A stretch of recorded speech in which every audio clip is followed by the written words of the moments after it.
گناہ دھل جائیں گے ان کا جب ذکر کریں گے، اور ہمارے کانوں کے گناہ جھڑ جائیں گے جب حضور کا نام سنیں گے، اور ہمارا دل ان کا ذکر سن کے جھوم اٹھے گا تو دل کو طہارت ملے گی، دل کو پاکیزگی ملے گی، روح کو قرار ملے گا۔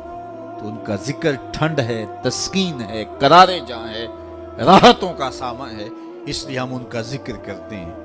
اور حضور کا ذکر کرنے کا یہ فائدہ ہوتا ہے کہ صاحب ذکر سے محبت پیدا ہوتی ہے۔ میں اور آپ جب حضور کا ذکر کریں گے، حضور کے مراتب رفیع کا بیان کریں گے، سنیں گے، تو دل کو تسکین پہنچے گی، حضور سے پیار پیدا ہوگا۔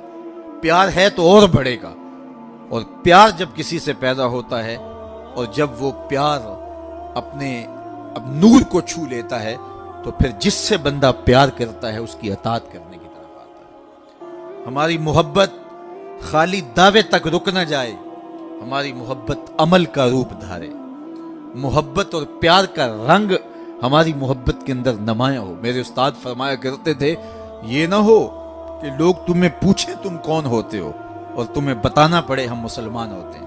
یہ دیکھو مذہب کے خانے میں اسلام لکھا ہوا ہے۔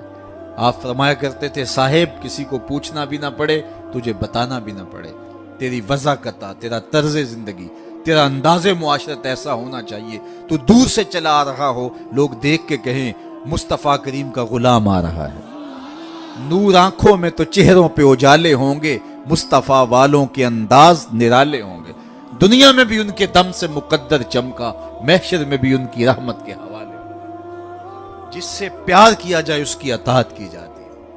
یار وہ جو حکم دیں وہ تو ماننا ہی ماننا ہوتا ہے، جو محبت ہوتی ہے اس میں تو محبوب کے اشارے بھی دیکھے جاتے ہیں، محبوب کی منشا دیکھی جاتی ہے۔ منشا کیا ہے محبوب کی؟ اللہ کے محبوب علیہ السلام مدینے کی ایک گلی سے گزرے، وہاں ایک محل نما گنبد نما مکان بن رہا تھا۔ حضور کو ایسے مکان پسند نہیں تھے۔ حضور رکے اور پوچھا، یہ کس کا ہے؟ کہا فلاں انصاری کا۔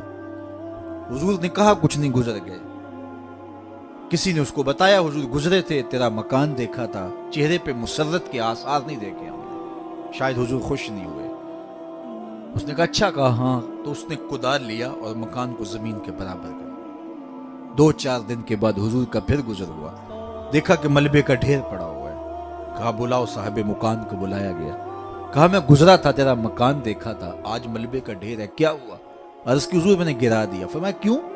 عرض کی سنا تھا آپ کو پسند نہیں، سنا تھا آپ کو پسند نہیں۔ میں اور آپ دیکھیں ہمارا کیا کیا حضور کو پسند نہیں، سر سے لے کر پاؤں تک کیا کیا حضور کو پسند نہیں، شادی بیاہ عقیقے ولیمے سے لے کر کے موت تک کیا کیا حضور کو پسند نہیں، نجی زندگی کاروبار سے لے کے امور سیاست تک کیا کیا حضور کو پسند نہیں۔ کیا ہم ساری زندگی یہی کہیں گے کہ ہم عاشق رسول ہیں، یا ہمارا عمل گواہی دے گا کہ ہم عاشق رسول ہیں؟ ہمارے رویے بتائیں گے کہ ہم عاشق رسول ہیں؟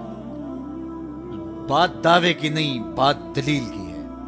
دعویٰ تو کوئی بھی کر سکتے ہیں، دلیل فراہم کرنا ہوگی اپنے عمل سے۔ بحرین سے ایک صاحب آئے، حضور سے انہوں نے سلام پیش کیا، آقا نے اعراض کیا، رخ پھیر لیا۔ وہ سمجھے شاید اتفاقاً حضور نے رخ پھیر لیا، تو جدھر حضور کا رخ ہوا ادھر جا کے انہوں نے سلام کیا۔ حضور نے پھر رخ پھیر لیا، سمجھ گئے کہ ایسا قصدن کیا میرے حضور نے۔ تو وہ گئے اور صحابہ سے کہا کہ میں تو نہیں سمجھ پایا کہ حضور کی ناراضگی کا سبب کیا ہے، تم مجھے بتا سکتے ہو کہ حضور کیوں ناراض ہیں؟ تو انہوں نے غور کیا تو کہا ہاں، یہ تیرے ہاتھ میں سونے کی انگوٹھی ہے اور اللہ کے محبوب اس کو حرام کر چکی ہے، آتش جہنم کا انگارہ قرار دے چکی ہے۔ اس امت کے مردوں کے لیے سونا اور چاندی حرام ہے، عورتوں کے لیے زینت ہے، زیور ہے ان کا، لیکن مرد زیور نہیں پہنا کرتے۔ ایک انگوٹھی، اور وہ بھی 4.5 ماشے سے، چاہے رتی بھر کم ہو، کچھ کم ہو تو اس کی اجازت دی گئی، وہ بھی 2 نہیں، وہ بھی 1، اور سونا تو بالکل حرام کر دیا گیا۔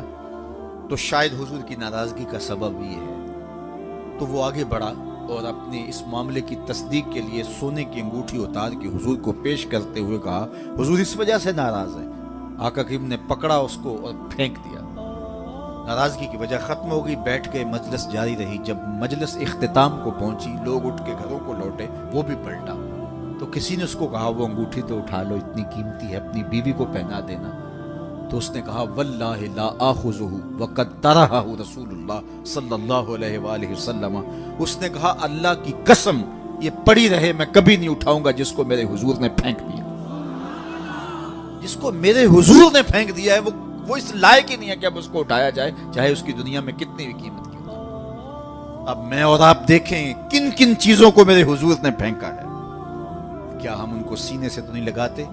اگر لگاتے ہیں تو پھر کس منہ سے دعوی عشق کرتے ہیں؟ چوں بنا میں مصطفیٰ خانم درود، از خجالت آب می گردد وجود، عشق می گوید کہ محکوم غیر، سینہ تو از بتا ماں نیند دیر، تا نداری از محمد رنگ و بو، پر زبان خود میالہ نام ہو. اس کا ترجمہ میرے شیخ نے یوں کیا، یاری لا تو پاک نبی سنگ اے پر پوری یاری، پھر درود قبول ہے تیرا لکھ نالوں ایک باری.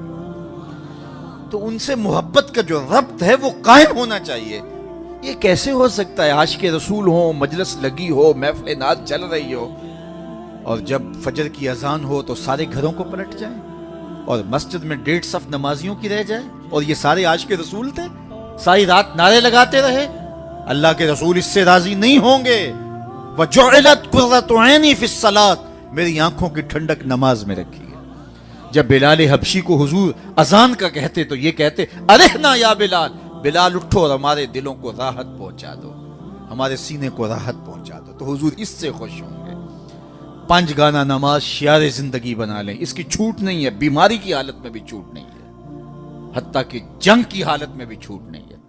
فقہا نے لکھا ایک آدمی کے پیچھے دشمن لگ گیا اور وہ پانی میں چھلانگ لگا دیتا ہے، اور وہ تیرتا ہوا دشمن سے بھاگتا ہوا جاتا ہے اور دشمن بھی پیچھے چھلانگ لگا دیتا ہے.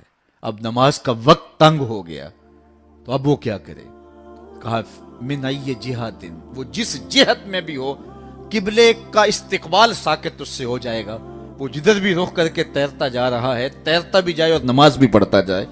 اس حالت میں بھی نماز کی اس کو چھٹی نہیں ہے. اور ہمیں کس نے بتایا ہے کہ ہم عاشق رسول ہوں لیکن ہم نماز نہ پڑھیں؟ 5 گانا نماز زندگی کا شعار بنا لو. آپ کی مسجدیں آباد ہونی چاہیے. جمعے کے دن وہی لوگ ہوتے ہیں آسمان سے تو نہیں اتر آتے یا زمین سے تو نہیں اگ آتے، مسجد میں جگہ نہیں ملتی. عید کے موقع پر مسجدوں سے باہر اہتمام کرنے پڑتے ہیں، حالانکہ عید کی نماز تو واجب ہے. عید کی نماز فرض نہیں ہے، واجب ہے. صرف مردوں پر، عورتوں پر واجب بھی نہیں ہے، مسافر پر واجب نہیں ہے. لیکن عید کی نماز میں تل دھرنے کی جگہ نہیں ہوتی، اور جو فرض عین ہے، فرض نماز ہے، اس کے لیے ہم مسجد کے قریب سے گزر جاتے ہیں. اللہ اکبر. میں نے ایسے لوگوں کو بھی دیکھا ہے کہ مسجد کی ہمسائیگی میں گھر ہوتا ہے اور سجدہ کی توفیق نہیں ہوتی. اللہ سے سجدے کی توفیق مانگو. جب وہ کسی سے ناراض ہوتا ہے اس کا رزق نہیں چھینتا، آکسیجن نہیں روکتا، چاند کی چاندنی اس کے آنگن میں پڑنے سے نہیں روکتا، سورج کی کرنوں کو روک نہیں دیتا کہ اس گناہگار کے گھر میں تم نہ جانا، بلکہ جب اللہ کسی سے ناراض ہوتا ہے سجدوں کی توفیق چھین لیتا ہے. یہ اس کی ناراضگی کی دلیل ہے. تو صاحب وہ عرض کر رہا تھا کہ ہمیں اپنی زندگی کو اللہ اور اس کے رسول کے نام پہ وقف کر دینا ہے، اور 5 گانا نماز ہماری زندگی میں ایسے شامل ہو کہ کبھی بھی یہ فریضہ ہم سے چھوٹنے نہ پائے. اور یہ اللہ تعالیٰ کی رضا کی دلیل ہوتی ہے. کسی نے واصف علی واصف مرحوم سے پوچھا تھا کہ آپ کو کیسے پتہ چلے گا کہ میری نماز قبول ہو گئی ہے؟ تو کہا ایک نماز کے بعد جب دوسری عطا ہو جائے تو سمجھ لو پہلی قبول کر لی گئی. تو یہ سعادت مند لوگ ہیں جو 5 گانا نماز شعار زندگی رکھتے ہیں اور ان کی نماز قضا نہیں ہونے پاتی. خوش نصیب لوگوں کا یہ مقصوم ہے، اور بد نصیب لوگوں کو یہ سزا کے طور پہ اللہ کے حضور حاضر ہونے سے محروم کر دیا جاتا ہے. اور وہ سمجھتے ہیں ہم نہیں پڑھتے. میں کہتا ہوں تم کون ہو نہ پڑھنے والے؟ وہ تمہیں اپنے در پہ بلاتا ہی نہیں، توفیق ہی نہیں نصیب ہوتی. وہ پرانے زمانے میں جب بڑی گہما گہمی ہوا کرتی تھی لاہور ریلوے اسٹیشن پر، تو لوگ جب آیا کرتے تھے تو کلی بھر کے ان کا سامان تھام لیتے اور جہاں ان کو جانا ہوتا وہاں پہنچا دیتے. تو ایک صاحب اترے تو تو ایک بوڑھے کلی نے سامان پکڑ لیا. تو جب اسٹیشن سے باہر آئے تو سامنے نوری مسجد پڑتی ہے. تو اس کے قریب پہنچ کر اس نے کہا کہ میکلوڈ روڈ پہ جانا تھا. تو کہا میری نماز اثر ابھی رہتی ہے تو تم سامان کے پاس رکو میں نماز پڑھ لوں. تو بابا جی اندر چلے گئے, نماز تعدیل ارکان کے ساتھ ادا کی. اب یہ بابو بہت پریشان تھا کہ کافی وقت لگ رہا ہے اور میں نے اپنے ہوٹل میں پہنچنا ہے. تو وہ بار بار اندر جھانکتا ہے تو بابا جی ابھی رکوع میں ہیں, بابا جی ابھی قیام میں ہیں, کبھی سجدے میں ہیں. خیر اس نے وقت گزارا. خیر بابا جی نے سلام پھیرا. ان کی عادت تھی کہ اس کے بعد تسبیحات فاطمہ بھی پڑھا کرتے تھے تو وہ پڑھنے لگ گئے. تو اس کا پیمانہ صبر لبریز ہو گیا. تو یہ آگے بڑھا اور جہاں جوتے اتارے جاتے ہیں وہاں کھڑا ہو کے مسجد کے اندر جھانک کر کے کہتا ہے بابا آ بھی جا, تینوں کیڑی شے باہر نہیں آن دیندی. تو بابے نے پلٹ کے دیکھا اور ہنس کے کہا پتر جیڑی شے تینوں اندر نہیں آن دیندی.